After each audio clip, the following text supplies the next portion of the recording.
Hey, here we are again. The week went by way too fast. It has been most incredible week, though. Exceeded our expectations. Few BlackBerry problems and other things. So anyway, got a couple excuses for not blogging, but we're rolling again.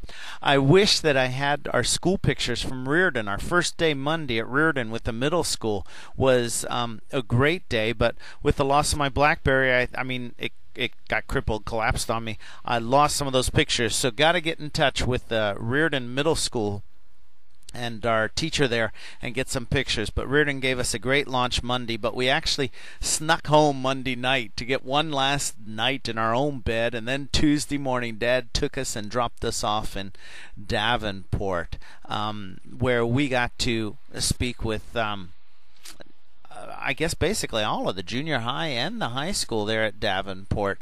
Funny enough, their mascot is a gorilla, and all around were National Geographic pictures of gorillas from Rwanda and stuff. But we had about probably six presentations there with the students.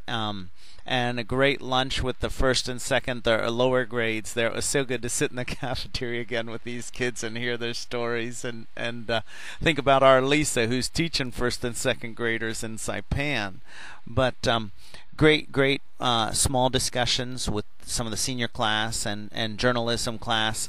In the middle school, it was great to walk down the hall and see honesty, courage, tolerance as we came into the sixth grade classroom. You all know sixth grade is where it's really happening, and so those sixth graders had great questions, really attentive, a warm afternoon, but they were with us the whole time. And of course some of them had to hop on the bike, and at the end several took a ride out there. Kylie and Shelby and Gavin and teacher Karen took a ride with us. We had to actually backtrack a couple miles because Sunday we hadn't ridden all of our miles to Davenport, so we had to ride east and then west again.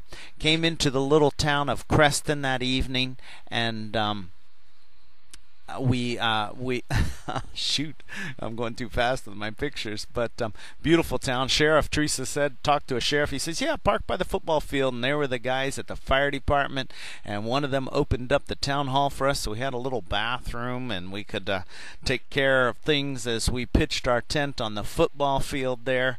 As the sun was setting, it was a gorgeous evening and kind of fun. First night of the really on the road, pitching our tent, rolling out our sleeping bags, and wondering, should we take the front wheels off our bike? Nobody will play a prank on us, would they? Slept amazingly well on our little camp pads and our new sleeping bags and in our new tent, and then headed across the street to this wonderful little corner cafe here in Creston. If you ever get to Creston, you gotta check out this cafe. Once we had camp broke. Unfortunately, while we were sitting inside the cafe, someone says, hey, is that your bike out there? And I said, yeah, got flat tires. And we ended up with 2 flat tires. Kind of a long story here, but the people at the cafe were wonderful.